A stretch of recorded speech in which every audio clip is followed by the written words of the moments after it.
Hare Krishna, dear devotees.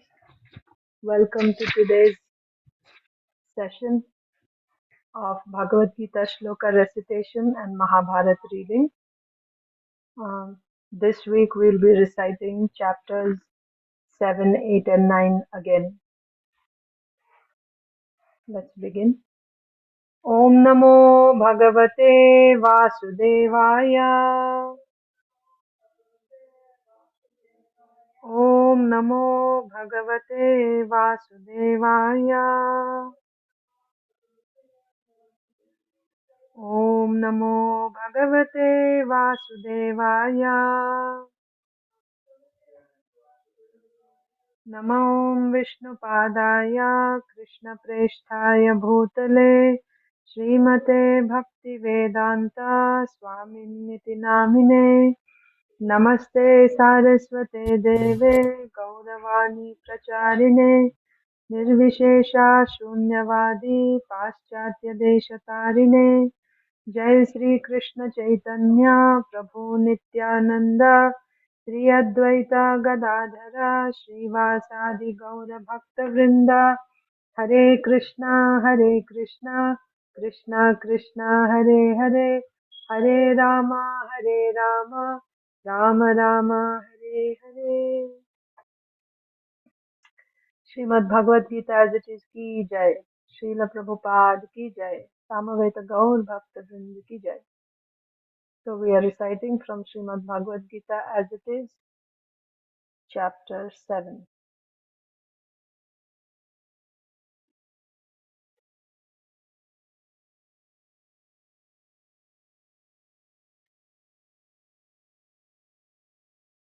Okay. So Rasapriya, you want to begin?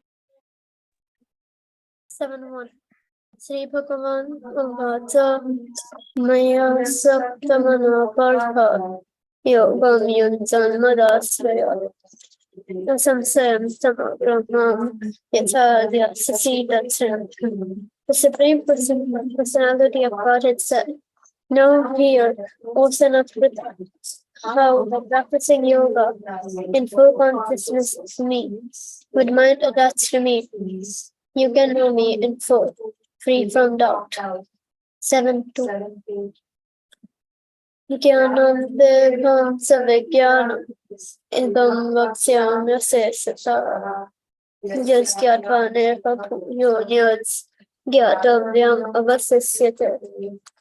I shall now declare unto you in full this knowledge, both phenomenal and numerous. This being known, nothing further shall remain for you to know. 7-3 Manusyanam Sahasresu Kasted Yedati Siddhaya Hitatam Yadi Siddhanam Kasted Mamdati Darpada. Out of many thousands among men, one may endeavor for perfection, and of those who have achieved perfection, hardly one knows me in truth. 7-4 Homera Rapona Govayu Hamanu Mukare Vita Hana Prabhujalastara. Earth, fire, air, ether, mind, intelligence, and false ego. Altogether, these 8 are realized by separated material energies. 7-5 Aparayamritasvamya Prakritam Yathime Param Jiva Mukta Mahabaho Yaye Gandharite Jagat. Besides these, Almighty Arundhara, there is another supreme currency of man, which comprises the living entities for exploiting the resources of this material inferior nature. 7-6 Ekanyoni Bhutani Sarvanati Upadharaya Prasnasyadavataha Prabhava Pralayastataha.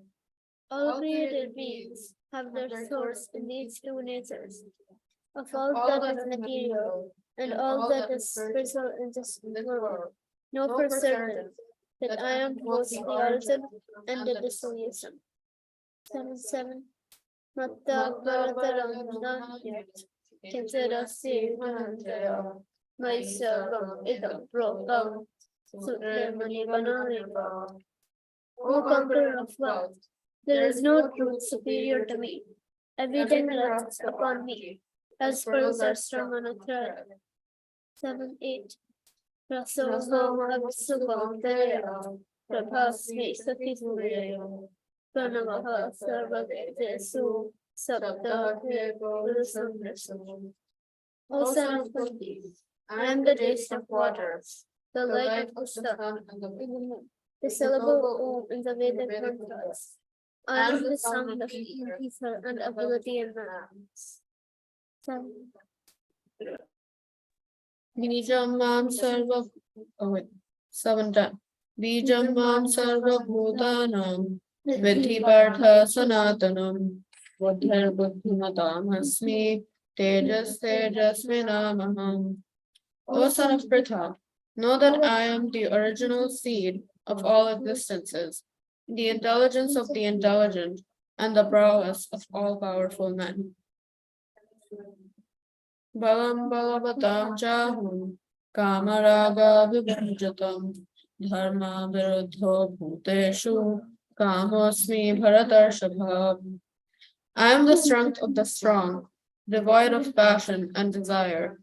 I am sex life, which is not contrary to religious principles, O Lord of the Bharatas, Arjuna. Ye chaiva sattvika bhava rajasa tamasa shreye matte veditan vidhi natvaham teshu te mayi. Know that all states of being, be they of goodness, passion, or ignorance, are manifested by my energy. I am in one sense everything, but I am independent. I am not under the modes of material nature, for they, on the contrary, are within me. Tribhir gunamayar bhavar eva sarvam idam jagat mohitam nabhijanati mamebhya paramabhyayam. Deluded by the three modes, goodness, passion, and ignorance, the whole world does not know me, who am above the modes and inexhaustible. 7:14. Daivi hyesha gunamayi mama maya duratyaya mame vaye prapadyante mayam etam tarantite. This divine energy of nine, of the three modes of material nature, is difficult to overcome. But those who have surrendered unto me can easily cross beyond it. 7:15. Namam dushkriti no murdha prapadyante naradhama maya pahrata jnana asuram bhavam ashrita. Those miscreants who are grossly foolish, who are lowest among mankind, whose knowledge is stolen by illusion, and who partake of the atheistic nature of demons, do not surrender unto me. 7:16. Chaturvidha bhajante mam jana sukriti norjuna artho jigyasarartharthi jnani cha bharatarshabha. O best among the Bharatas, four kinds of pious men begin to render devotional service unto me: the distressed, the desirer of wealth, the inquisitive, and he who is searching for knowledge of the Absolute. 7:17. Tesham jnani nityayukta eka bhaktar vishishyate priyo hi jnani notyartham aham sa cha mama priyaha. Of these, the one who is in full knowledge and who is always engaged in pure devotional service is the best, for I am very dear to him, and he is dear to me. 7:19.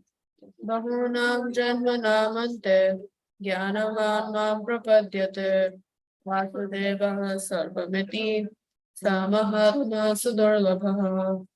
After many births and deaths, he who is actually in knowledge surrenders unto me, knowing me to be the cause of all causes and all that is. Such a great soul is very rare.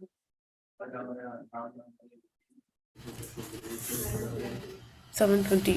Kaimaistaistaistataggyana prapadyante devataः tam tam niyamam asthaya prakritya niyatasaya. Those whose intelligence has been stolen by material desires surrender unto demigods and follow the particular rules and regulations of worship to their own natures. 722. Hataya Swadhaya Yuktas Tasya Yate Labate Satata Kaman Mayeva Vihitan Hitan. Endowed with such fate, he endeavors to worship a particular demigod and obtains his desires. But in actuality, these benefits are bestowed by me alone. Andavatu bhavam tesam tadbhavatyapamethasam devan devatayo yanti madbhakta yanti mamapi. Men of small intelligence worship the demigods, and their fruits are limited and temporary.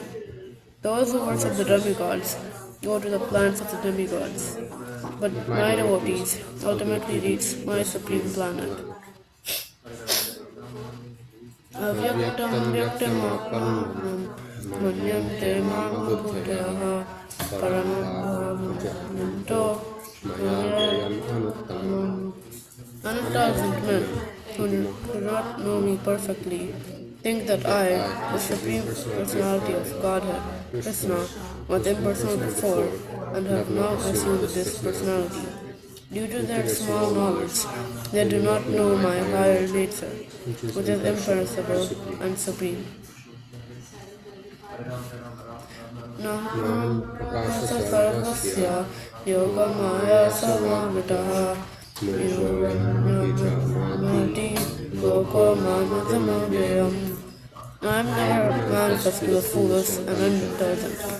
For them, I am covered by my internal potency, and therefore they do not know that I am unborn and infallible. Vedaham samatitani vartamanani charjana bhavisyani takutani mamtu vedana kaschana. O Arjuna, as the Supreme Personality of Godhead, I know everything that has happened in the past, all that is happening in the present, and all things that are yet to come. I also know all living entities, but me no one knows. Ityadvesasmutena vandamohena bharata sarvabhutani sammoham sarveyanti parantapa. O sign of Bharata, O conqueror of the four, all living entities are born into delusion, doled by dualities, arisen from desire and hate. Yesam tvantakaram papam jananam punyakarmanam vedhandamohan bhukta bhajante mam hridavata. Persons who have acted piously in previous lives and in this life, and whose sinful actions are completely eradicated, are freed from dualities of delusion, and they engage themselves in my service with determination. 8.5. Antakale chamam eva smaran muhtva talevaram ya prayati samadbhavam yati nastyatra samshaya. And whoever, at the end of his life, quits his body, remembering me alone, attains my supreme nature. Of this there is no doubt. 8.6. Yam yam vapi smaram bhavam charyatyante kalevaram tam tam evaiti kunteya sada tadbhava bhavitaha. Whatever state of being one remembers when he quits his body instead of complete, that state he will attain without fail. 8.7. Tasmat sarveshu kaleshu mam anusmarayadhya cha Maya arpita mano buddhir mam evaishyasya samshayaha. Therefore, Arjuna, you should always think of me in the form of Krishna, and at the same time carry out your personality fighting with their activities dedicated to me. When your mind and intelligence fixed on me, you will attain me without doubt. 8.8. Abhyasayukayutena chetasanaanyagamina paramam purusham divyam yati parthanuchintayan. He who meditates on me is the Supreme Personality of Godhead. His mind constantly engaged in remembering me undeviated from the path. He, O Partha, is sure to reach me. 14. Ananyacheta sadatam yomam smarati nityatah Sasyaham sulabha partha nityayuktasya yogina. For one who always remembers me without deviation, I am easy to obtain, O son of Pritha, because of his constant engagement in devotional service. 8.15. Amrupetya punarjanma dukhalayam ashashvatam napnuvanti mahatmanaha samsiddhim paramangataha. After attaining me, the great souls who are yogis in devotion in our return to this temporary world, which is full of miseries, because they have attained the highest perfection. 8.16. Abrahmavanagoka punaravarti norjuna amupetya tu bhakteya punarjanmana vidyate. From the highest planet in the material world down to the lowest, all are places of misery, wherein repeated birth and death take place. But one who attains to my abode, O son of Kunti, never takes birth again. 8.17. Sahasrayuga paryantam aharyet brahmano viduhu ratrim yoga sahasranta devo ratro vido janaha. By human calculation, 1,000 ages together form the duration of Brahma's 1 day, and such also is the duration of his night. 8.19. Bhutagramasa evam bhutva praliyate ratriagame shapartha prabhavatyah ragame. Again and again, when Brahma's day arrives, all living entities come into being, and with the arrival of Brahma's night, they are helplessly annihilated. 8:20. Parastasmat bhavonyam vyakto vyaktat sanatano yaha sarvesu bhutesu nasyasrutam nasati. Yet there is another unmanifest nature, which is eternal and is transcendental to this manifested and unmanifested matter. It is supreme and is never annihilated. When all in this world is annihilated, that part remains as it is. 8:21.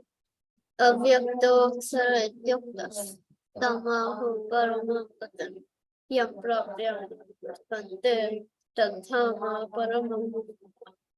That which Ravinda is described as unmanifest and infallible, that which is known as the supreme destination, that place to which, having attained it, one never returns.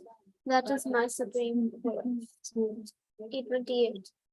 Vede suyage sutapasiteva dhamane suyam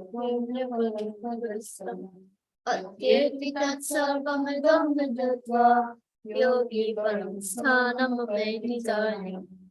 A person who accepts the path of devotional service is not bereft of indulgence, derived from studying the Vedas, performing sacrifices, undergoing austerities, giving charity, or pursuing philosophical and spiritual activities. Simply by performing devotional service, he attains all these, and at the end, he reaches the supreme eternal abode. Sri Bhagavan Vacha Edam Tu Te Guyatam Pravakshyam Nirasuryam Yam Vigyam Sahitam Yatkya Bhavam Susesama. The Supreme Personality of Godhead says, my dear Arjuna, without your supreme, I shall impart to you this most confidence of knowledge and realization. Raja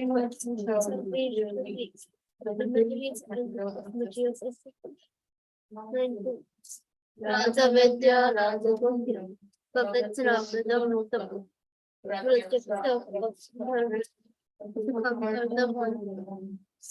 this knowledge is the king of education, the most secret of all secrets. It is the purest knowledge, and because it gives direct self-realization, it is the perfect of realization. It is everlasting, and it is likely to form. 93. Asradhana Purusa, Dharmasya Parantapa, Aprapyamatna Tante, Niti Samsara Vartani. Those who are not faithful in the devotional service cannot attain me, O conqueror of enemies. Therefore, they return to the path of birth and death in this material world. Maya Tidamidam Sarvam, Jagadam Vyaktam Prasrani Sarvaputani, by me and my unmanifested forms, this entire universe is pervaded. All beings are in me, but I am not in them. Nijasrani Mutani, Vasya me Yogameswaram, Bhuta Bhutta Bhutta and yet, everything that is created does not rest in me. Behold my mystic opulence. Although I am the maintainer of all living entities, and although I am everywhere, I am not a part of this manifestation.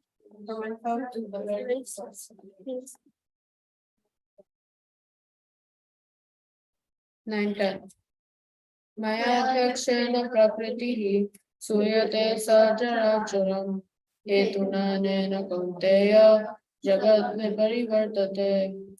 This material nature, which is one of my energies, is working under my direction, O son of Kunti, producing all non-moving and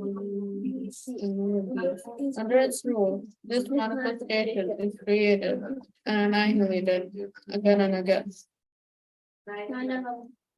Avajananti mamudha manushim tanam ashritam param bhavam ajananto mama maheshwaram. Fools deride me when I descend in the human form. They do not know my transcendental nature as the supreme lord of all that be. 9-12 Mokhasha mokha karmano mokha jnana vichetasaha Rakshasim Asurim Traiva Prakritim Mohinim Shita. Those who are thus bewildered are attracted by demonic and atheistic views. In that deluded condition, their hopes for liberation, their fruitive activities, and their culture of knowledge are all defeated. 9:13 Mahatmanastu Mam Partha Daivim Prakritam Ashrita Bhajantyananyam Aso Gyatva Bhutadamavyayam. O son of Pratha, those who are not deluded, the great souls, are under the protection of the divine nature. They are fully engaged in devotional service because they know me as the Supreme Personality of Godhead, original and inexhaustible. 9:14 Satatam Kirtayanto Mam Yatantasya Dhadavrata Namasyantasya Bhaktya Nityayukta Upasate.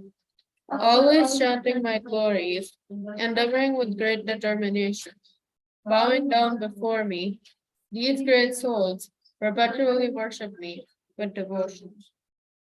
9:17 Pitaham asya jagato mata dhata pitahamaha vedyam pavitram kara riksama yadurevacha. I am the father of this universe, the mother, the support, and the grandsire. I am the object of knowledge, The purifier, and the syllable Om. I am I am also the Rig, the Sama, and the Yajur Vedas.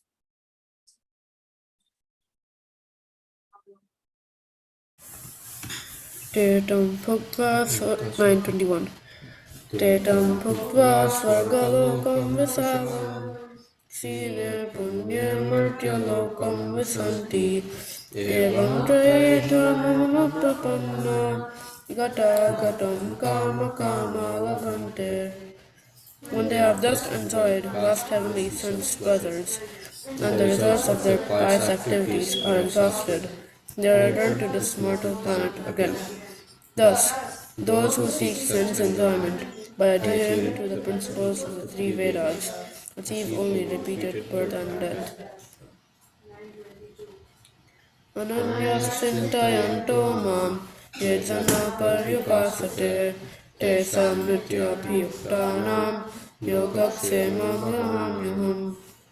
But those who worship me with exclusive devotion, meditating on my transcendental form, to them I carry what they lack, and I preserve what they have.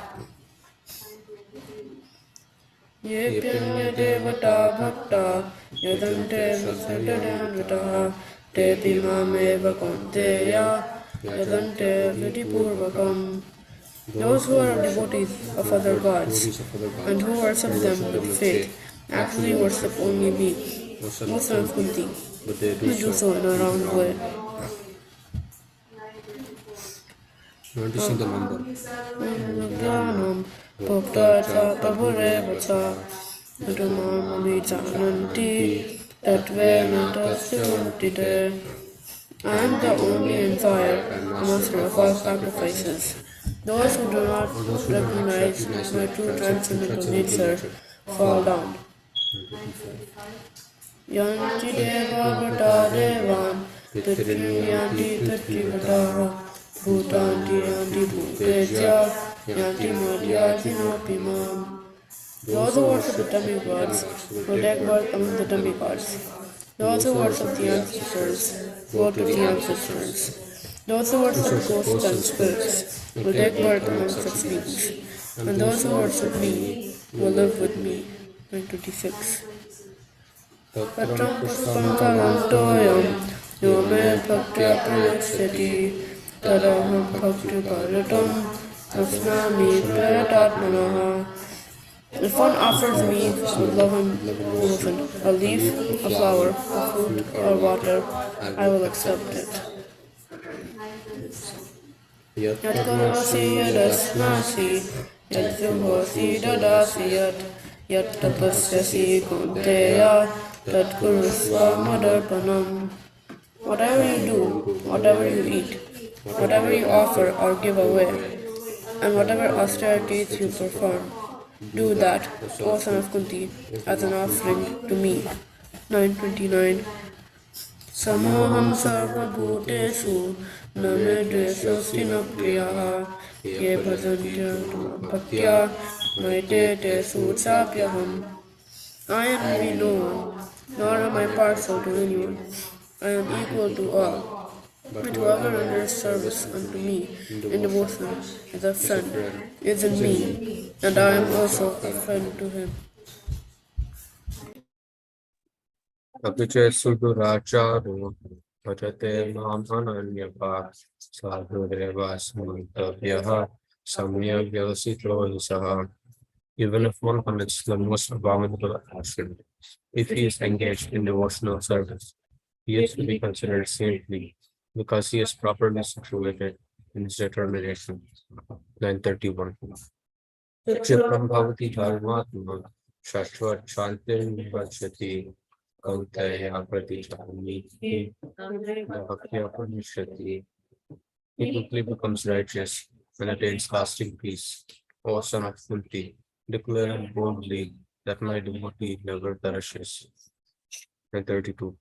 Manupastha vyapashritya yadvispido papayonayaha Sriyo Vaishyas Tatha Shudras Te Priyanti Parangatim. Visrapita, those who take shelter in me, though they be of lower birth, women, Vaishyas, and Shudras can attain the supreme destination. Kim Puna Ramana Punya Bhakta Rajarshayas Tatha Anityam Asukam Lokam Imam Prapya Bhajasvaham. How much more this is so of the righteous Brahmanas, the devotees, and the saintly kings. Therefore, having come to this temporary miserable world, engage in loving service to me. 934. Manmana bhava bhakto madhyaji namaskuru mame vaishasi dvaivam atmanam matparayanam. Engage your mind always in thinking of me. Become my devotee, offer obeisances to me, and worship me. Being completely absorbed in me, surely you will come to me.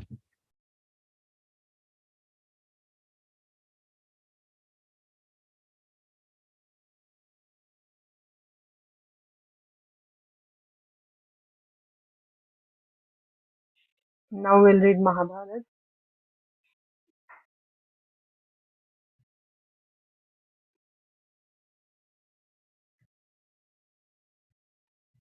So yesterday we read in Mahabharata how the Pandavas are now in Dvaitavana. They had come back to the Kamyaka forest.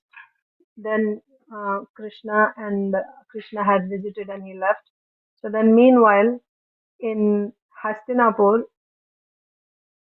Duryodhan was enjoying the property of the Pandavas, and he was also preparing just in case the Pandavas um, managed to succeed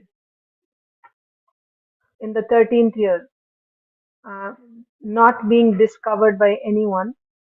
Then, if they came back, Duryodhan didn't want to return the kingdom, obviously. So he was preparing for a battle against the Pandavas.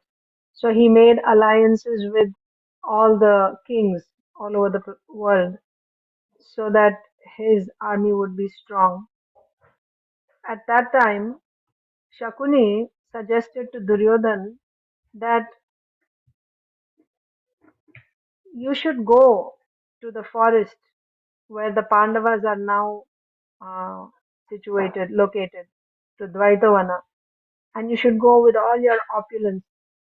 Mm. Let them see you enjoy their property, and this will be so painful to them. You will enjoy it. So Duryodhan was at first doubtful. I mean, sounds good, but my father will never agree to this because Dhritarashtra was actually feeling very sorry. He was feeling this guilt in his heart that it's by cheating that my son has taken away the kingdom of the Pandavas, and I am also responsible because as a king I had the power to stop it, but I didn't stop. And as a result, the virtuous Pandavas, they didn't do anything wrong. For no fault of theirs, they are suffering in the forest. How Dhritarashtra got this news? One Brahmana who was traveling to Hastinapur happened to pass by Dvaitavana. So he visited the Pandavas, and from there he came to Hastinapur, and then he gave the news to Dhritarashtra Maharaj, because Dhritarashtra Maharaj was always eager to hear what's going on with the Pandavas. So when he got news from this, when he saw this Brahmana, he was eager to hear what's happening with the Pandavas. So he heard that they were in Dvaitavana, and also he was and he would get news how they all became emaciated because of their austerities. This is the 12th year of their exile. They had completed 11 years. So for all these years observing austerities, they became so pale and emaciated, and especially Draupadi, she's clad in tree barks, right? She lost all luster. Luster means she became so pale because of austerity, she's so thin. And thinking of all the difficulties that the Pandavas are enduring, all on account of his not taking the right stand, his not stopping Duryodhan. He allowed this sinful activity. So therefore, he was feeling so much remorse and guilt in his heart. that all these years he spent most of the time alone in his room, and also he was fearful because these Pandavas, they're so powerful. Now Arjun went to the heavens. He got the Divyastras, divine weapons, celestial weapons. So what chance do Duryodhan and his brothers stand when the Pandavas came back? So that fear was also there. On one hand, he was feeling sorry that they are suffering because of him, and also he's feeling very fearful what will happen when they come back. Especially Yudhishthir might forgive, but uh, Arjun and Bhimsen, they would be, waiting for an opportunity to take revenge like this. So when Duryodhan was suggested that you should go to the forest where they are and you should, just show off, flaunt all your opulence in front of the Pandavas, let them see you enjoy their wealth and they will burn, huh? And you can enjoy seeing them suffer. And at that time, Duryodhan said, my father is not going to agree. But very soon, Dushasan and Shakuni convinced him, just telling him how much, what could be greater pleasure for you to see your enemy uh, suffer by seeing you enjoy their wealth. So it didn't take much for to convince Duryodhan. And then he said, actually, I also want this, but we have to come up with some plan.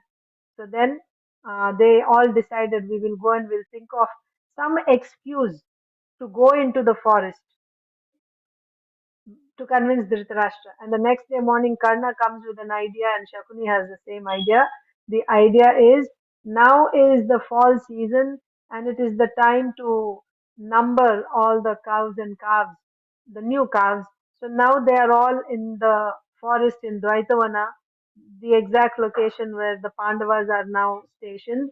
So we should tell Dhritarashtra Maharaj that this is a good time to count the calves, and it is the Kshatriya's duty to oversee this. So, as a king, he should go personally, and he can also take with him Karna and Dushasan and Shakuni. And actually, they were planning to take all their ladies, all the wives, and everyone. So, as soon as Dhritarashtra Maharaj heard this, immediately he realized that the Pandavas are in the same place. How will they feel when they see Duryodhan there? So he said, no, no, I don't think you should go. And he said, they're right there. So somehow they convinced him. They just kept saying, we are not going there to show off or anything. We are just going to do our work. Besides, they are somewhere else, right? We won't even be seeing them. We'll just go do our work and come back.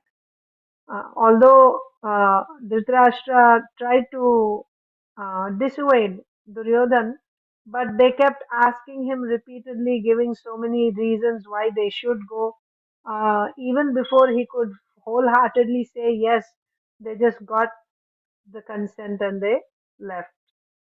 So the next day, thousands and thousands of chariots, and it's like an army going for a battle.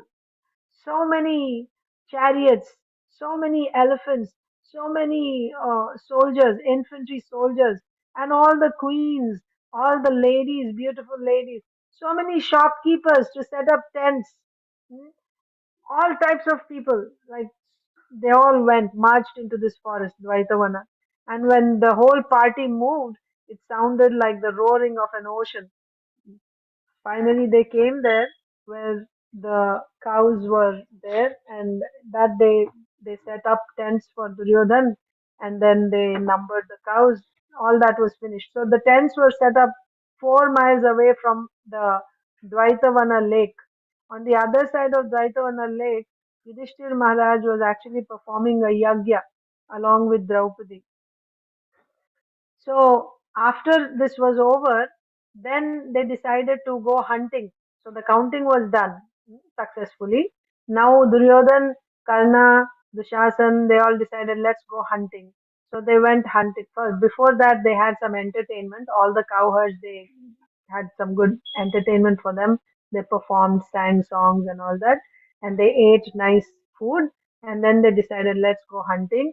And while going hunting, uh, actually they came close to the lake, and Duryodhan found out that Yudhishthir Maharaj is performing yagya right on the other side. So he came for that purpose, isn't it? So he said, I want you to set up my pleasure homes right on the banks of this lake on this side. So his followers went to build, and right when they just went there and they were about to start their work, and the king of the Gandharvas called Chitrasena, he stopped them. He was there with his associates enjoying there. He said, this lake belongs to me. You cannot do anything here. Just go away from here if you want to uh, stay alive. So they immediately went back and told Duryodhan, and Duryodhan got angry. He said, no, who is he? Tell them to get out of here, like that. So then they went back. So then there was a fight between the Gandharvas and the soldiers of Duryodhan, and the soldiers were getting defeated. So they ran back to Duryodhan. So now this time everyone came, right? All the warriors came. The leaders also came, Dushasan, Karna, everyone. They were fighting. Karna was there the first time also, right? Anyway, they came the second time, I think they came. And when they fought, the Gandharvas were very powerful, right? So first, Karna had come and Karna was defeated. He went fleeing. He got onto Vikarna's chariot and he fled. And then Duryodhan came. He was also defeated, and they captured Duryodhan and all his brothers. And also then the Gandharva king sent his followers to go and take captive all the women also. And then some of the soldiers, Kauravas who had fled, they knew that Yudhishthir Maharaj is on the other side. So they ran around the lake and went to Yudhishthir Maharaj and told him what happened, how the Gandharvas had taken Duryodhan, his brothers, all the Kauravas as well as their women captive, and now they were about to fly. So please save the situation. Yudhishthir Maharaj couldn't go because he was in this yagya, but he asked Bhimsen and Duryodhan to go. At first, Bhimsen he didn't want to go. He said he deserves it. It's good. At least looks like, huh? Sorry, Arjun. Sorry. Bhimsen and Arjun, they were reluctant, especially Bhimsen was reluctant. So he felt that he deserves this. We should have done this ourselves to him, but still looks like there are our well wishers here who do our work for us. So uh, then Yudhishthir Maharaj said, no, when there's a fight within the family, yes, they are 100, we are 5. But when there is an enemy from outside, we are not Kauravas and Pandavas. We are all 105 from the same family. We must defend the honor of our family. They have they have arrested our women. This is outrageous. We cannot accept this. Go and release them. Besides, my dear brother, what can be greater joy when your enemy is at your mercy and you go and release him? You protect him. What can be a greater joy than this? And Bhimsen agreed with that.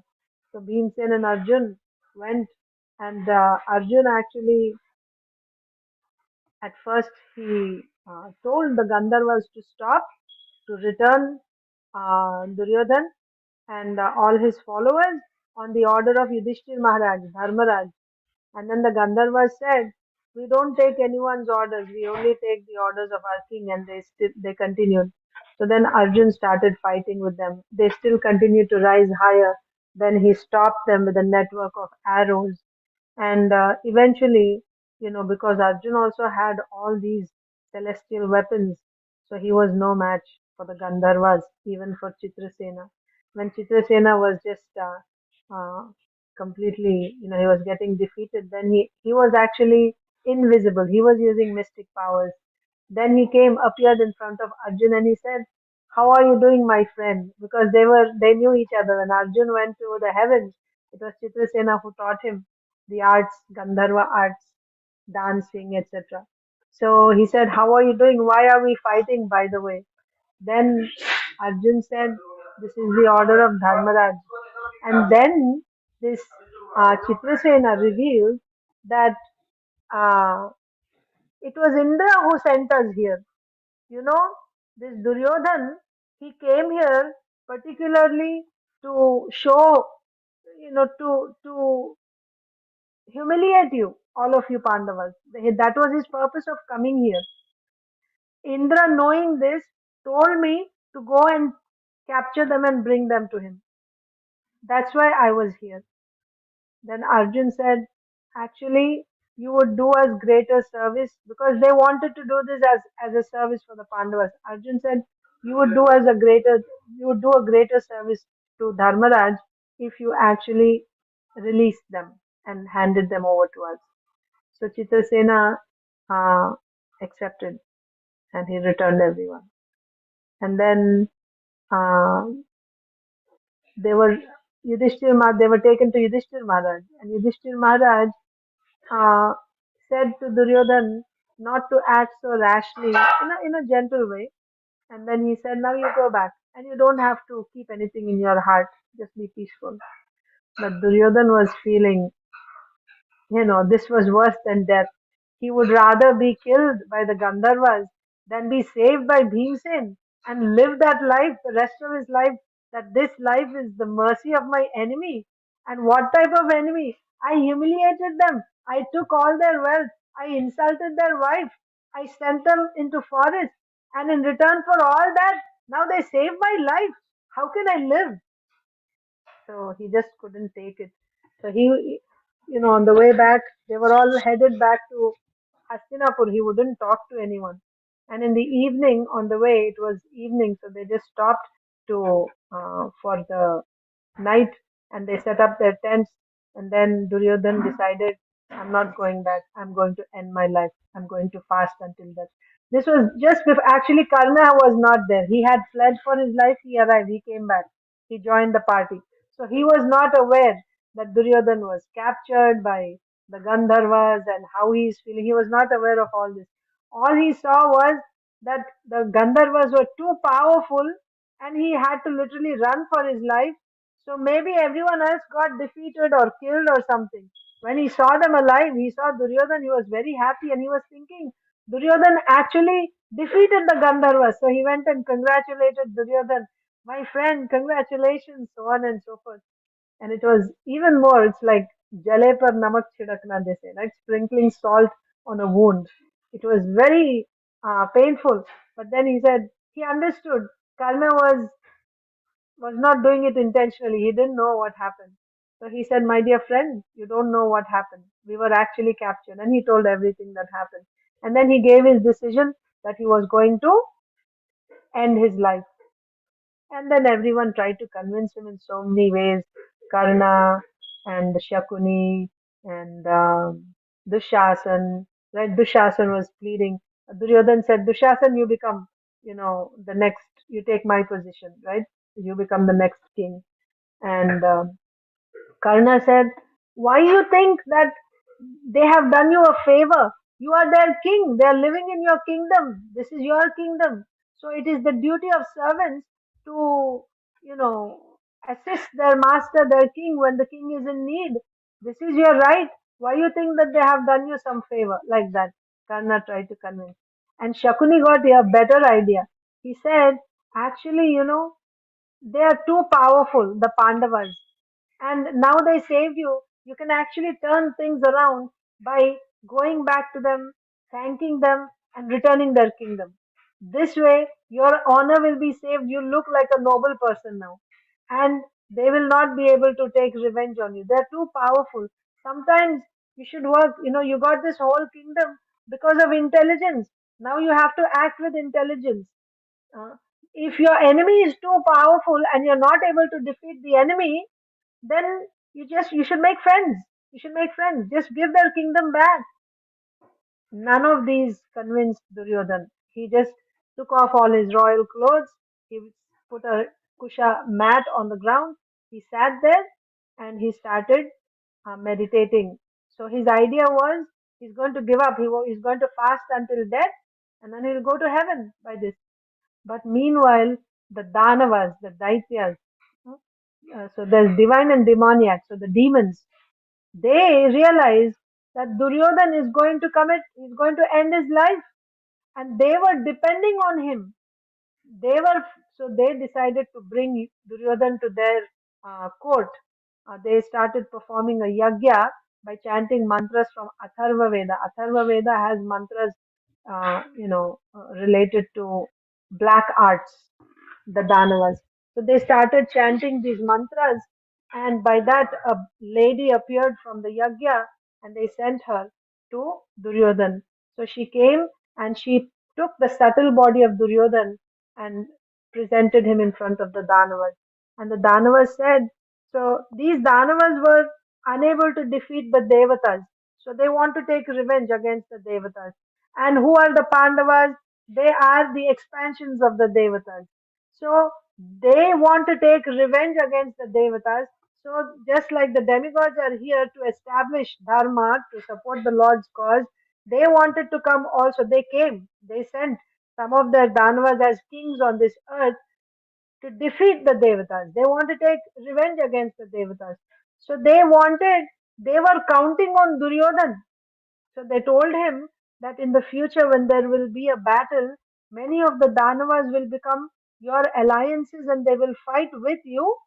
And also, those good people who are supporters of the Devatas, they will also be possessed by us, Danavas. We will take over their hearts, like Bhishma Dev, Dronacharya, etc., Kripacharya.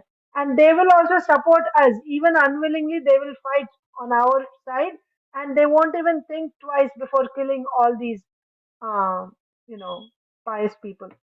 So you shouldn't end your life now. There's so much you have to do. And don't worry. Uh, he said that. Who will kill Krishna and Arjun? What did he say? What did the Danava say?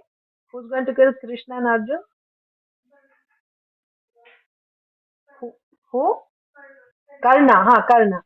Karna is Narakasur in his previous life, right? And then now he took birth again. Narakasur was killed by Krishna. So now he came as Karna to take revenge. So he will kill Krishna. And he will also kill Arjun. So you don't have to worry, and you will become the next king. We are all with you. Why you want to end your life? This is cowardice. Don't be a coward like this. They preached. And then he got all confident. Yes, now I'm not going to end my life. And then he was sent back to his, where he was sitting. His subtle body came back and he opened his eyes from his meditation. It was as if he saw it in a dream. He was not sure whether it was a dream or he was actually with them, but all he knew was he had this, he was determined now. He was not going to end his life. He was going to go back and prepare for this fight, and he knew that he was going to kill, or that was his determination. He's going to fight the Pandavas and kill them. I think that's where we stopped yesterday.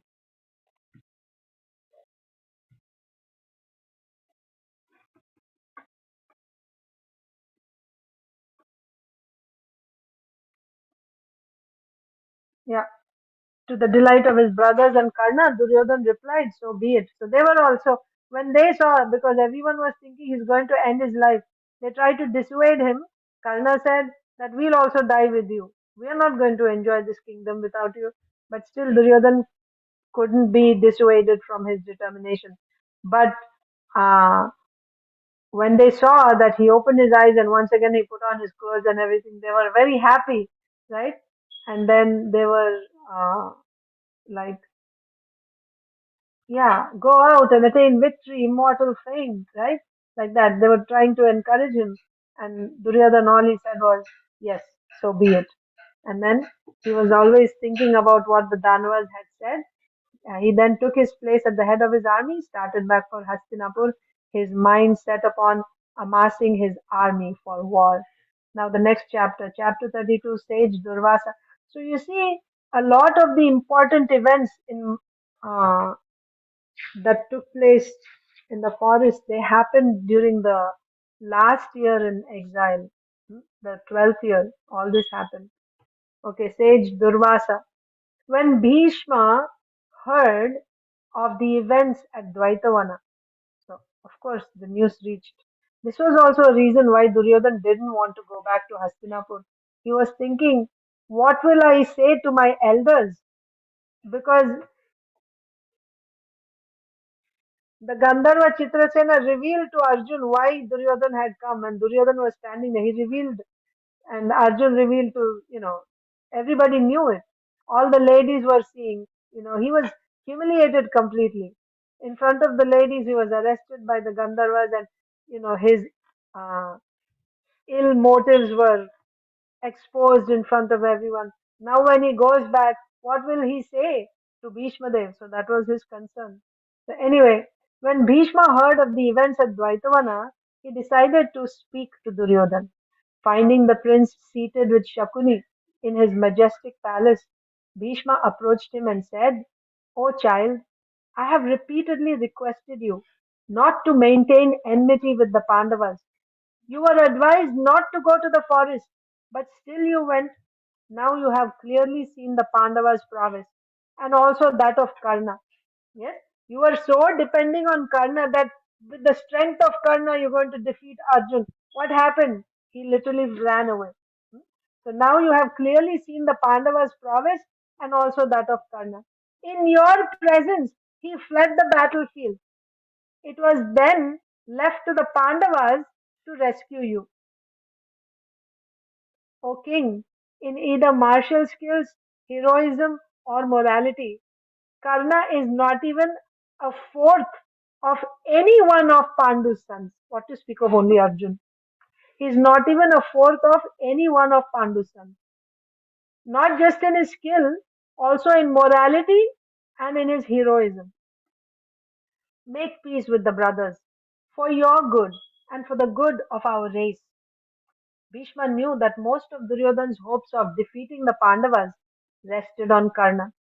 Ever since Karna had appeared at the martial arts demonstration and challenged Arjun, Duryodhan had seen him as the only way to conquer Arjun. Now it should be obvious that Karna was no match for Arjun. Right? Bhishma Dev is saying, it must be obvious to you now, Duryodhan, that this Karna is not going to be able to defeat Arjun in battle.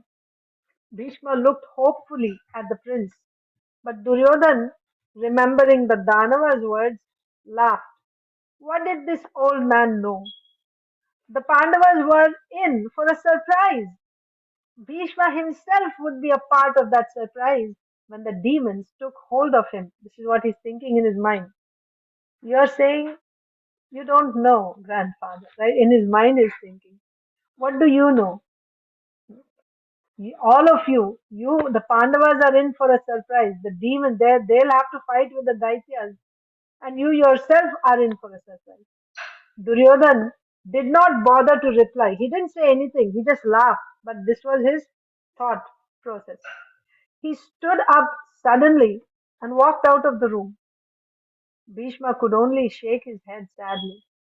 He was not surprised to see Duryodhan's arrogance. It now seemed that the Kuru's destruction was imminent. Bhishma returned slowly and sadly to his own chambers. After he left Bhishma, Duryodhan was joined by Karna, Shakuni, and Dushasan.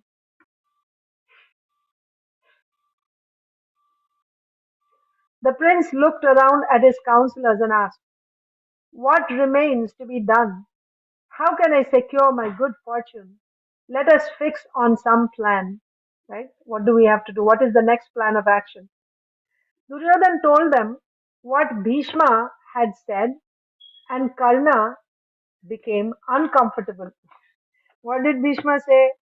That you cannot count on this, Karna. You saw what is his power. So, when Karna heard this from Duryodhan, he became uncomfortable. The Kuru grandfather was always berating him. He did not seem to like him. Karna felt he was as much a well wisher of the Kurus as was Bhishma himself. Maybe it was time to prove Bhishma's assessment of him wrong. Yes, so Bhishma is thinking that I'm not worthy. I think it's time to prove to Bhishma who I am. Wringing his hands, he said, "O mighty king, Bhishma blames us and praises the Pandavas. It is clear that he favors them over you. Because he bears you ill will, he abuses me too, right? The reason he is finding fault with me is not because I'm at fault, it's because of his partiality to the Pandavas. Because he favors them, therefore, he is, so he's favoring them, so he doesn't favor you. And because I'm your supporter, and because he doesn't favor you, he's also belittling me. He's also blaming me, finding faults with me. I cannot bear to hear his words any longer. O king, give me an army, and I shall single handedly conquer the world for the Kauravas, just as the Pandavas did before the Rajasuya sacrifice. Right? The Pandavas, four of them went to conquer. I will single handedly go and conquer the whole world for you. Give me an army. Let the wicked minded wretch of the Kurus, the senile Bhishma, right, the old Bhishma, see it. Let him see how I'm going to conquer the whole world and regret how he has treated me. Simply command me, and I shall leave at once. Duryodhan slapped his friend on the back in delight. I am blessed because you have favored me, O hero. What more could I want than to see your mighty self interest in my welfare? Surely my life has borne fruit today. Go out, dear friend, and vanquish my foes. May good come to you. Just ask, and I shall do whatever I can to help.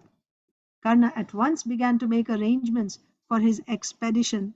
Duryodhan amassed a vast army with a year's supplies. After consulting with Brahmins and gaining Dhritarashtra's permission, he selected a favorable day to depart. Bhishma and Vidur, however, did not approve of Karna's plan, but they chose to remain silent. Perhaps the fool would be defeated somewhere and his pride would be curbed. At least while he was gone, he would not be influencing Duryodhan toward yet another rash scheme. Blessed by the court Brahmins who uttered prayers for his victory, Karna went out of the city, followed by thousands of troops. He first attacked King Drupada's beautiful city. Drupada did not pay allegiance to the Kauravas. Like many of the kings who had accepted Yudhishthir's rule, Drupada was not inclined toward Dhritarashtra. In the end, however, Drupada was overpowered by the superior force brought from Hastinapur and obliged to offer Dhritarashtra tribute. That means uh, Karna, along with Hastinapur's army, was able to overpower Drupada and he gave his tribute to Dhritarashtra. Karna then moved north, subjugating all the kings in that region. He vanquished Bhagadatta as well as all the Himalayan mountain kings. Traveling east, he overcame many tribes. None were able to defeat him in battle as he rained down fierce arrows. Surya's son was a peerless fighter whom few on earth could face, especially when he was joined by the Kuru army. He soon defeated all the kings in the south and made his way west, conquering and subjugating all in his path. Well within a year, Karna had accumulated a huge amount of wealth from his conquests. He carried it back to Hastinapur in a long line of chariots and oxen. Duryodhan and his father and brothers greeted him as he entered the city. They congratulated Karna and embraced him. Duryodhan said, what I have not received even from Bhishma, Drona, Kripa, or any other, I have received from Karna. O mighty armed hero, in you I have my protector. All the Pandavas and other kings are nothing compared to you. Seeing Karna successful, some of the citizens were pleased, while others, favorable to the Pandavas, lamented or remained silent. Dhritarashtra was overjoyed and embraced Karna with affection, considering him his own son. From that day on, Duryodhan, seeing Karna's prowess, considered the Pandavas defeated. The Oh, so 1 year has passed, right? That means the 12th year of exile is also over. Almost 1 year, it is said. The prince was encouraged and began to think about performing the Rajasuya sacrifice. Now Duryodhana is thinking, oh, so we have conquered the whole world, so I can do Rajasuya sacrifice now. Now that the world had been brought under his control, he wanted to equal the Pandavas in every way. If he could preside over the Rajasuya, then all his desires would be fulfilled. But when the prince approached his chief priest and requested him to perform the sacrifice, he was told it was not possible as long as Yudhishthir lives, because Yudhishthir already did the Rajasuya Yagya. Once a king does the Rajasuya Yagya, so first of all he has to qualify. Finally, when he is qualified and he does the Rajasuya Yagya, as long as that king lives, no one else can perform another Rajasuya Yagya. Because he already earned that, right? Now that is his, as long as he's living. As long as Yudhishthir lives, the priest said, no man on earth can perform the Rajasuya. It is only possible for one monarch to perform that sacrifice at any one time. Nor can a man perform the sacrifice in his father's presence. So that means if the father is living, then the son cannot do Rajasuya Yagya. Yudhishthir Maharaj was able to do because Pandu Maharaj was not there. But Dhritarashtra is alive. So Duryodhana is not qualified. Then the priest explained that there was another sacrifice resembling the Rajasuya which Duryodhan could perform. It was called the Vaishnava sacrifice. No person other than the immortal Vishnu had ever performed it, and it was equal to the Rajasuya in every way. O king, using the gold offered as tribute by the kings of the world, make a golden plough. With this plough, you should prepare the ground, and upon that spot I shall begin the sacrifice. Duryodhana immediately discussed the sacrifice with his father and counselors, who all expressed approval. He then appointed people to the various posts required for the sacrifice and instructed artisans to make a golden plough.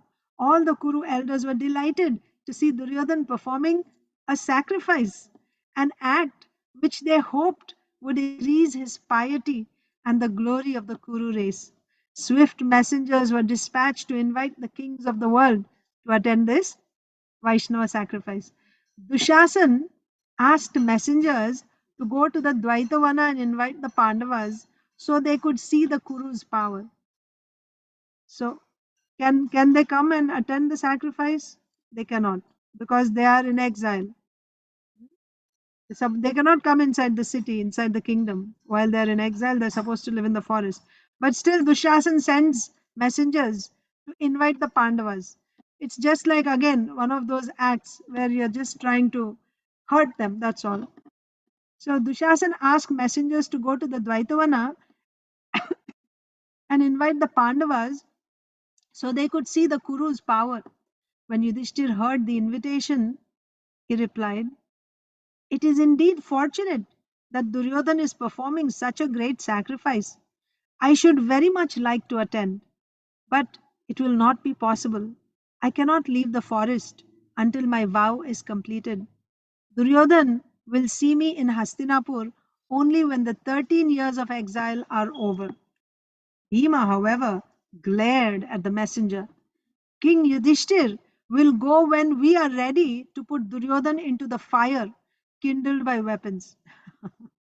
We won't go now for the sacrifice. We will come, Yudhishthir Maharaj will come and he will offer Duryodhan into that sacrifice. What type of sacrifice is that? Not fire, the weapons. Weapons will be the fire and Duryodhan will be offered to those weapons as sacrifice. Then Yudhishthir is going to come. Repeat this message to Duryodhan. This was Bhimsen's message. When 13 years are complete, Dharmaraj, the lord of men, in the sacrifice of battle, will pour onto the sons of Dhritarashtra the ghee of his anger. That is when we shall come. The other brothers said nothing. When Duryodhan heard the messages, he simply smiled. Obviously, he wanted to aggravate them and he felt that his mission was accomplished. Thousands of Brahmins and Kshatriyas arrived in Hastinapur.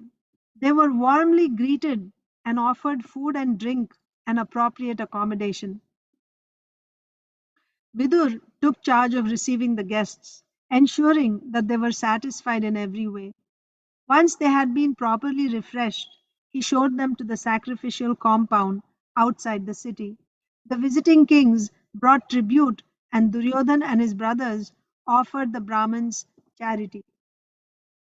At the end of the sacrifice, Duryodhan re entered his city, surrounded by his brothers and eulogized by bards and singers. His friends and relatives glorified him, saying that this sacrifice had surpassed all those performed by his ancestors, all of whom had gone to heaven. However, some fearless citizens said that the sacrifice did not compare with Yudhishthir's Rajasuya. Although Duryodhan heard what was being said, he did not respond. Right? So people, they expressed their thoughts freely. So they were just talking after the sacrifice. So some people were saying, "Wow, this is such a wonderful sacrifice. This is nothing like any of the sacrifices performed by the ancestors." And some others were saying, "Yeah, it's okay, but it's nothing compared to Yudhishthir Maharaj's sacrifice.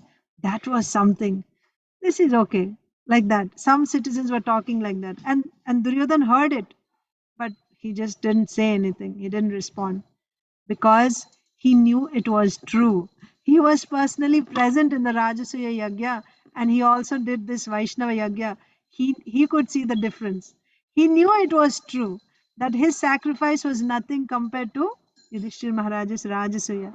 The Rajasuya had been the most opulent and splendid ceremony he had ever witnessed. His had come nowhere near its magnificence. Krishna saw his friend becoming pensive. Karna, not Krishna. Karna saw his friend becoming pensive. Huh? Duryodhan.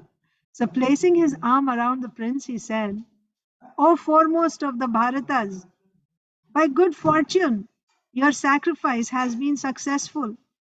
This is only the beginning. When the Pandavas are slain in battle, you will then complete the Rajasuya. I look forward to again glorifying you at that time." Duryodhana embraced Karna and thought of the Rajasuya. "O Kurus," he said, "when shall I celebrate the best of sacrifices, the Rajasuya, after killing the wicked minded Pandavas?" Well, his father also has to be dead to do that, right? Karna stopped walking and spoke gravely. "Hear my words, O king. As long as I have not killed Arjun, I will not taste meat or accept luxuries. I will give to anyone anything they ask of me. When asked for something in charity, I will never say I cannot give it." Dhritarashtra's sons cheered to hear Karna's vow. They considered the Pandavas already slain. As the handsome Karna strode powerfully into his palace, even as Kuvera enters his abode, the Kauravas all praised him. So, of course, this is not bhakti, but, you know, uh, there's bhakti also can be done in three modes. You know that?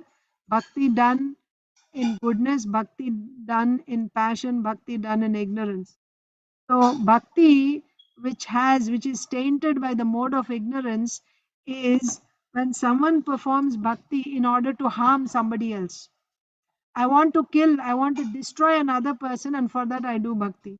That's called tamasika bhakti. So this is not bhakti certainly, but he is doing some vrata here. Karna is doing a vrata. So this is certainly, it is some karma, but even this is also to destroy somebody else. Hmm? So his vrata is, I want to kill Arjun. And in order to kill Arjun, I want the power. So in order to get that power, I will abstain from meat eating and I will abstain from all luxuries. I live a simple life. Like, Purushottam month is starting. So, you eat once a day, you eat very simple, and, like that, you take up austerities. So, of course, this is done to please the Lord. But there, he is doing this vrata in order to kill Arjun, who was a great devotee of the Lord. And in addition to that, I will give charity. I will never refuse. If anyone asks me for anything, I will not refuse. This was his vow. And for what purpose he's doing? So that he can kill Arjun. And all his uh, friends, the Kauravas, they were all praising him for that. The Pandavas also heard about Karna's vow. They got news. Bhima and Arjun sneered, but Yudhishthir was alarmed. Thinking of Karna's impenetrable natural armor, he knew Karna could not be slain. Yudhishthir brooded on the situation. He had brought on all their hardships. Right, Yudhishthir had brought on all their hardships and dangers. Out of their devotion for him, his brothers now accepted miseries they did not deserve. Soon they would face great danger in the battle with the Kuru heroes, who would be assisted by Karna and the other powerful warriors. Yudhishthir fell into anxiety day and night, remembering the gambling match and the harsh words of Karna and Duryodhan. He felt as if his heart had been pierced by a lance. His brothers and Draupadi, seeing his condition, also felt pained. Enraged at the Kauravas, they longed for the time when they could at last confront them in battle. Each day the brothers practiced rigorous physical exercises, keeping themselves fit for fighting and giving vent to their wrath. In the final months of their stay in the forest, Vyasdev again came to see them. Yudhishthir worshipped him with devotion and then sat before him to hear his words. Seeing the Pandavas lean and anxious, the sage was moved to compassion. In a voice choked with tears, he said, O foremost of men, no man can ever experience unmixed happiness. Everyone experiences happiness and distress in due course. Matra sparshastu kaunteya shitoshna sukha dukkhada. Right? Everyone experiences happiness and distress in due course. A wise man, therefore, becomes neither joyful nor grief stricken. He does not indulge in happiness or give way to sorrow when each arrive. Rather, he practices asceticism to attain the eternal happiness born of spiritual realization. From asceticism comes the greatest happiness, not from improving our material circumstances. Foolish persons seeking material enjoyments by any means obtain births as beasts in their next lives. So, what is the future of a person who is endeavoring for material prosperity? The future is he'll take birth as a beast. They never enjoy happiness. O king, your practice of asceticism, although difficult, will lead to your ultimate welfare. After describing the many qualities a man would develop from asceticism, truthfulness, freedom from anger, self control, non violence, they went on to speak of charity, which Yudhishthir always practiced when he had wealth. When Vyasdev fell silent, Yudhishthir asked, O great Rishi, which is better, asceticism or charity? Which produces a better result and which is more difficult to practice? Vyasdev replied, O child, there is nothing more difficult to practice than charity. Men thirst for wealth and men thirsty for wealth. No, men's thirst for wealth and obtain it only after great effort. How do you read that?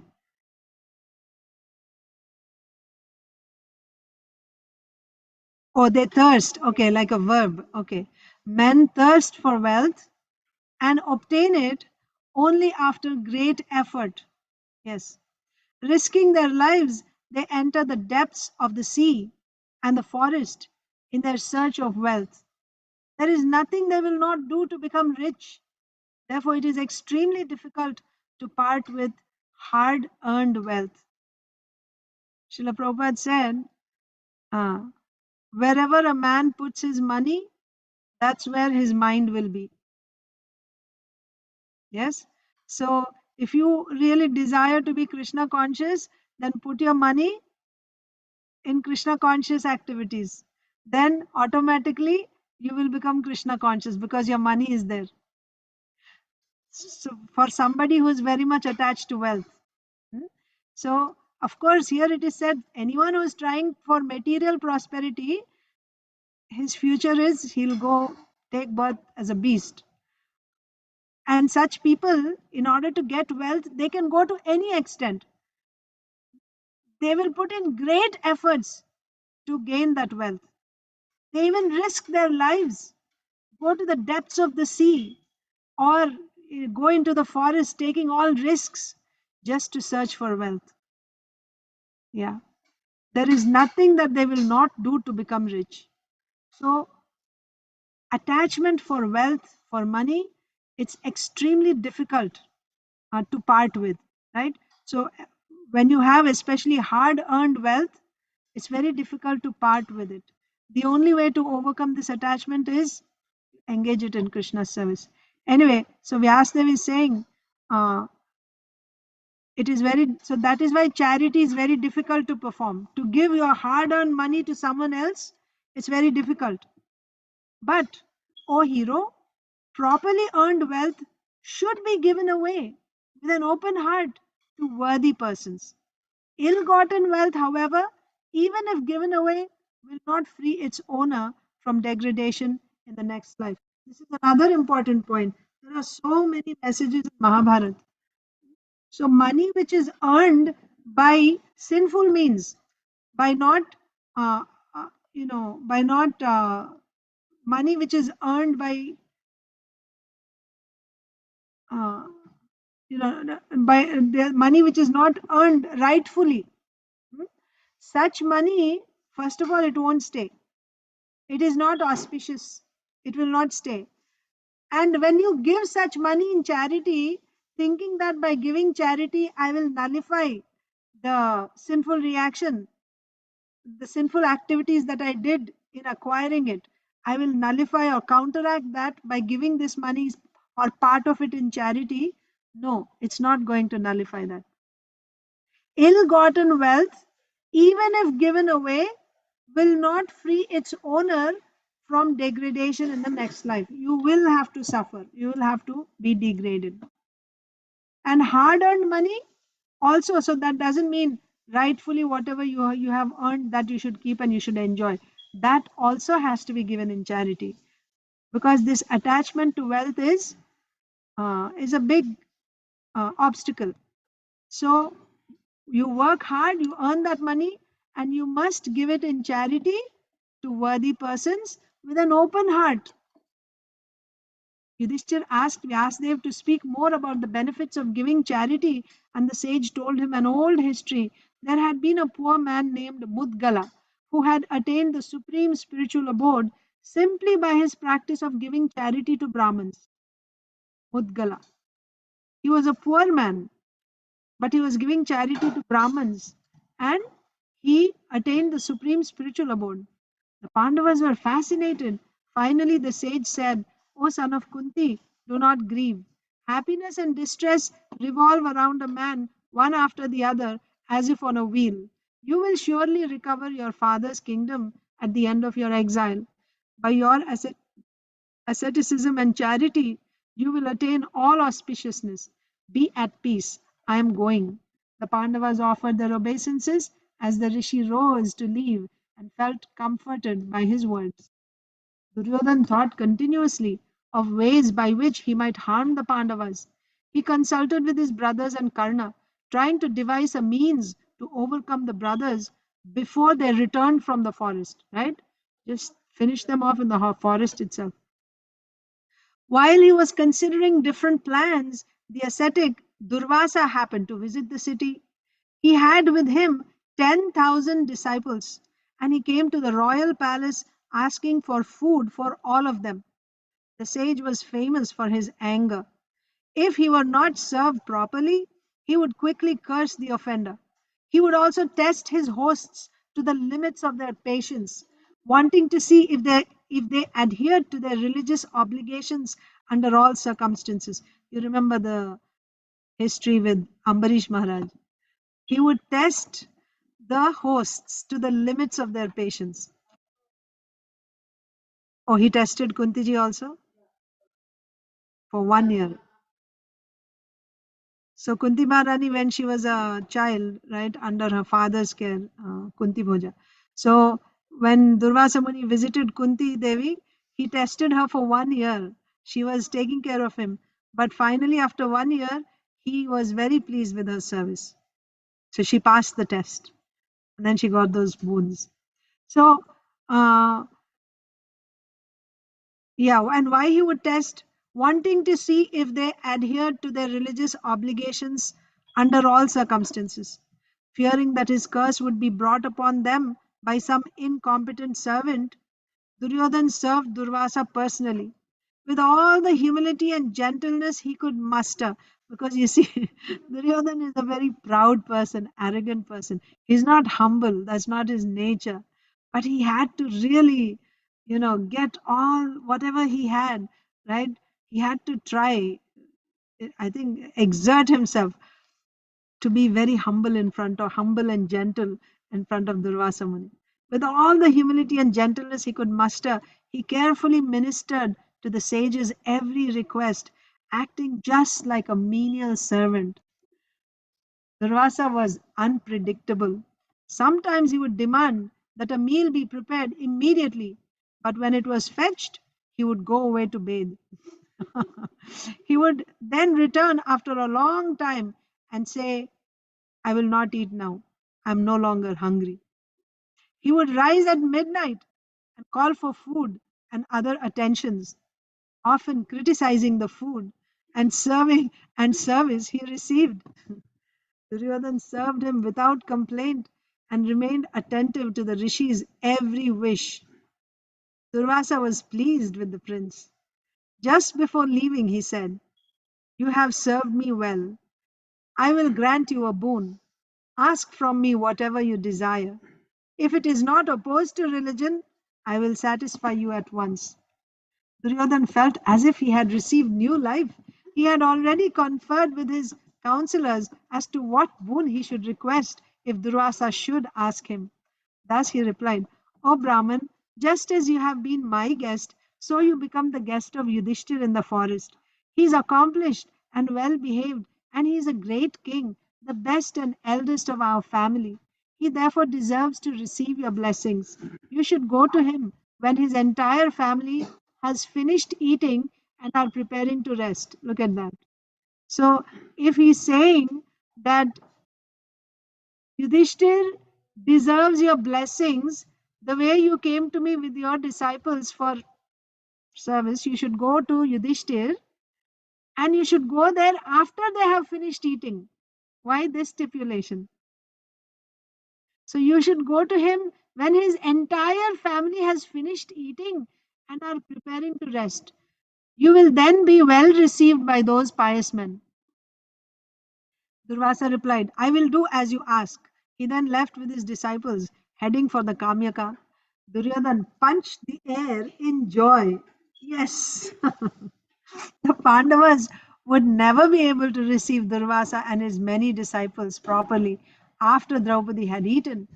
They would have no way to feed 10,000 Brahmins without the magic plate they had received from Surya. Because after Draupadi eats, the plate cannot produce any food. Surely they would be cursed by Durvasa, and a rishi's curse would never fail. Duryodhan ran to his friends. Our plan has succeeded, he cried. The Pandavas are doomed. He embraced Karna, who said, By good fortune, you have fared well and fulfilled your desire. By good fortune, your enemies are cast into an ocean of misery, difficult to cross. Through their own fault, they now face great danger. Laughing and clasping each other's hands, Duryodhan and his counselors rejoiced. Some days later, Durvasa arrived at the Pandava camp just after Draupadi had eaten. Leaving his disciples on the outskirts of the camp, he walked in alone and appeared before the brothers. So he didn't take his disciples, he went alone. They all immediately stood with joined palms. Seeing the famous rishi standing before them, they fell to the ground in respectful obeisance. Yudhishthir offered Durvasa an excellent seat and worshipped him with all attention. Durvasa then said, I am here with my 10,000 disciples. and we need to eat. We have been walking all day and are hungry. O king, please arrange for our food. We shall first take our bath and then return for the meal. Yudhishthir said, so be it. And Durvasa left for the river with his disciples. After he had gone, Yudhishthir expressed his alarm. How could he possibly feed that many people? Draupadi had already eaten, and the mystical plate would not yield more until morning. Yudhishthir asked his wife if she could do anything. Draupadi, who always thought of her husband's welfare, began to contemplate the problem. Her only hope was prayer. The princess thought of Krishna and prayed, O Krishna, Lord of the universe, O destroyer of your devotees' difficulties, O unlimited and all powerful one, please hear my prayer. You are the refuge of the helpless, the giver of endless boons to all beings, the unknowable and all knowing Supreme Person. Kindly protect me. I seek your shelter. O Lord, as you formerly saved me from Dushasan in the assembly, so please save me now from this difficulty. Krishna was in his palace at that time, lying on his bed with Rukmini. That mysterious person, whose movements are unknown to all, heard Draupadi's prayers. He immediately rose from his bed and, leaving his wife, ran from the palace. Within a few moments, he was standing before Draupadi, who fell at his feet with tears in her eyes. O Krishna, we face a great danger from Durvasa's curse. What can be done? Krishna smiled. I will do whatever can be done. But I too am hungry. Please feed me first, and after that I shall do whatever is required.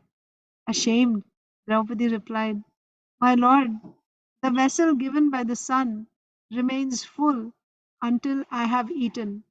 I recently took my meal, and now it will not give more food. This is no time for joking.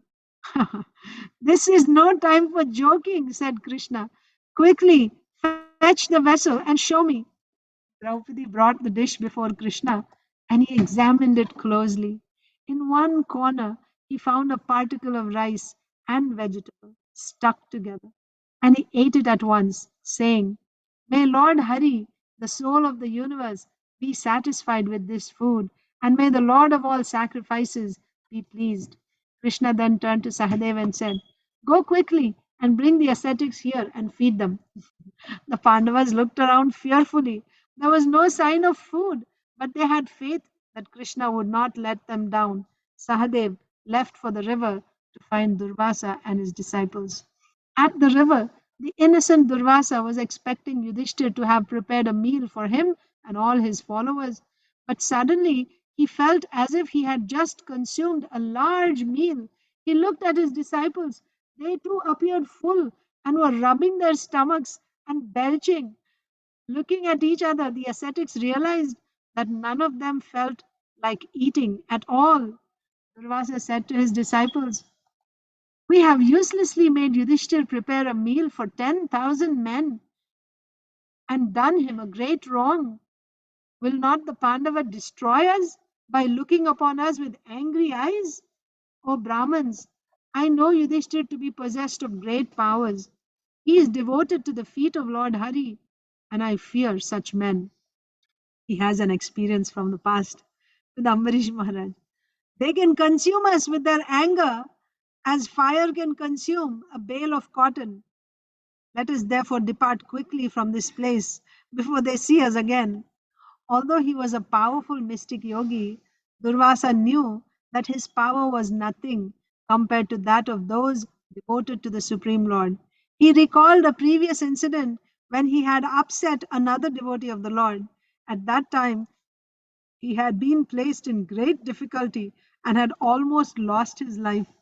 Without another word, Durvasa came out of the river and walked swiftly away from the Pandavas' camp. His disciples fled away in all directions, keeping well clear of the Pandavas. When Sahadev arrived at the river, he found no one there. A few water pots and pieces of cloth were lying around, but there was no sign of the ascetics. He searched around and came across other Brahmins who informed him that Durvasa and his followers had left suddenly. Sahadev went back to his brothers and gave them his report. Yudhishthir was worried. The ascetics will come back in the dead of night and demand their meal, he said fearfully. How can we escape from this great danger created by destiny? Krishna smiled. O Yudhishthir, you need not fear. Durvasa and his disciples have fled, afraid of your ascetic power. Those who are always virtuous need never fear danger. With your permission, I shall now return to my home. Yudhishthir replied, O Krishna, as persons drowning in a vast ocean are saved by a boat, so we have been saved by you. Be pleased to go now as you desire. Krishna left, and the Pandavas, surrounded by their chaste wife, sorry, and the Pandavas surrounded their chaste wife, thanking her for her presence of mind in praying to Krishna. They discussed the incident among themselves. The incident seemed to have been arranged by the Kauravas. Fortunately, Krishna was always there to save them, no matter what danger they faced.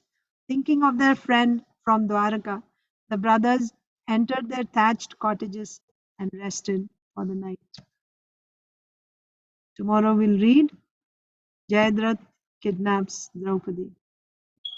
Hare Krishna. Thank you all so much for joining today.